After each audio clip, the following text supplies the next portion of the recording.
Bueno, por último, vamos a pensar qué sucedería si ya no tengo un dioptrio esférico, sino que lo que tengo es un dioptrio plano.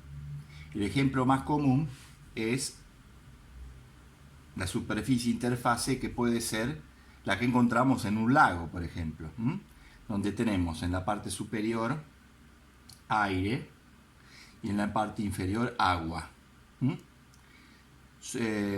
La idea es, y algo ya estuvimos hablando cuando trabajamos con la ley de Snell, ¿qué sucede a dónde ve, por ejemplo, un pescador un pez que está en la profundidad del lago a una cierta profundidad?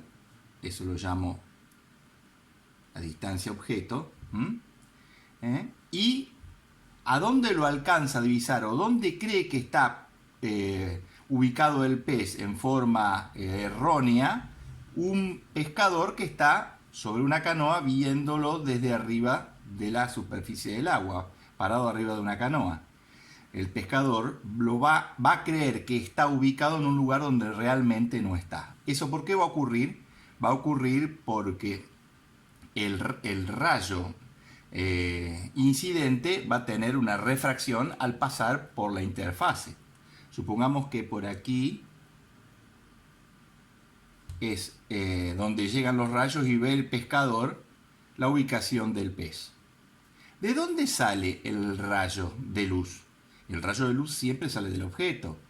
La luz pega contra el objeto, rebota y esa luz es la que va a llegar a nuestros ojos y vemos el objeto en cuestión, en este caso el pez.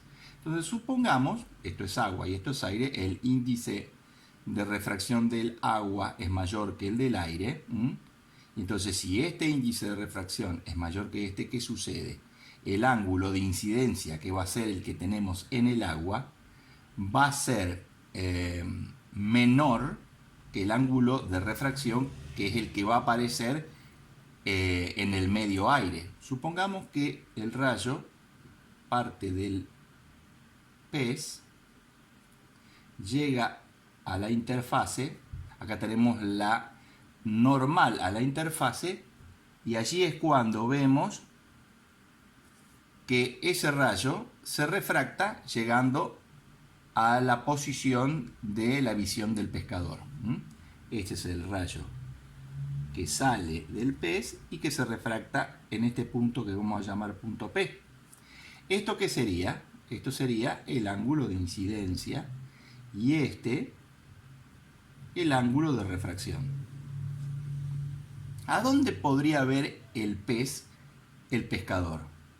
Bueno, lo va a ver siempre en la prolongación de la recta de acción del rayo que llega a sus ojos. Él lo va a ver sobre este rayo. Ahora, la pregunta es, ¿a qué profundidad? Si yo sé cuánto vale la distancia objeto, lo que me está pidiendo es saber a qué profundidad se encuentra la distancia imagen. Tengo los dos medios. Si el rayo sale del primer medio, el n del agua es el n1 y el n del aire es n2, el lado real es a donde pasa el rayo. Este es el lado real y este sería el lado virtual. Primero, si yo quiero saber con un dato dado cuál es el ángulo incidente o el ángulo refractado, lo que voy a tener que tener es el dato de uno de los dos para tener el paso exacto del rayo de luz. Uno de los dos ángulos lo tengo que tener. Pero si a mí me interesa saber la distancia imagen, donde se va a producir la imagen del pez para el pescador, yo tengo que plantearlo con la misma fórmula que usamos siempre en todos los dioptrios. ¿Cuál era la fórmula que usábamos? La que usábamos era que n1 sobre la distancia objeto más n2 sobre la distancia imagen es igual a n2 menos n1 sobre r, que es el radio de curvatura, el radio que tiene la curvatura del espejo óptico. del espejo, del dioptrio esférico. Ahora bien, acuérdense, si yo tengo un dioptrio esférico así, este era mi centro de curvatura y este era el radio. ¿Qué pasa? Cuanto menos curvatura tengo, cuando la curvatura es menor, el centro de curvatura está cada vez más lejos.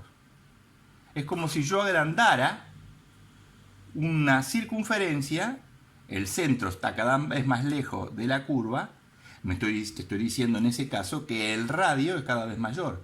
¿Qué pasa cuando esa curvatura se transforma ya en una superficie plana? El centro de curvatura está muy pero muy lejos y el radio es muy pero muy mayor. Prácticamente podemos decir que para una superficie plana el radio tiene distancias infinitas. Bueno, entonces si tengo una superficie plana, si la superficie es plana, entonces dijimos que el radio tiende a infinito.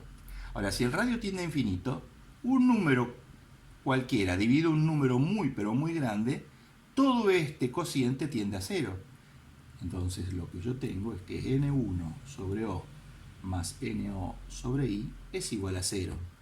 Entonces aquí tengo una sola incógnita, tengo que despejar I. ¿Qué me queda? Que n2 sobre I es igual a menos n1 sobre O. Al despejar I pasa multiplicando y este miembro va a pasar hacia el otro, al primero. Entonces me queda que I, ¿a qué va a ser igual? A menos N2 por O sobre N1. Fíjense que la distancia objeto está en el primer lado del dioptrio, va a ser siempre positiva. Quiere decir que la imagen va a ser negativa porque tanto N1 como N2 son positivos. Quiere decir que la imagen va a ser negativa, va a estar del lado virtual, es virtual, y ahí tenemos la posición de donde va a haber el pez, el pescador. Vamos a darle valores para poderlo entender. Si N2, que es aire, vale 1, y N del agua es 1.33, y yo digo, por ejemplo, que la distancia objeto son 300 centímetros, está a 3 metros el pez, entonces ¿a qué distancia encuentro la distancia imagen? En ese caso, con esos datos, le digo que I va a ser igual a menos N2, que es 1, por O, que es 300 centímetros, dividido N1, que es 1.33, me da 200. A ver cuánto me da. 300 dividido 1.33.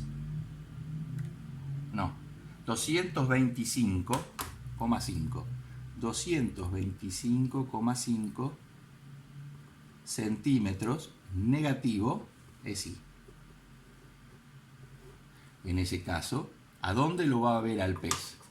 El pez lo va a ver en un punto que pertenezca a la recta que coincide con el paso del rayo ya refractado, el cual tenga una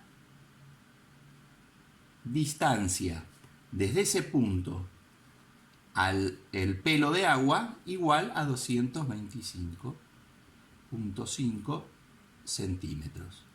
Por ejemplo, ahí. Si yo quisiera hacerlo perfectamente el lugar exacto, tendría que tener como dato uno de los dos ángulos para poder sacar perfectamente el paso del rayo y después terminarlo con este calculito.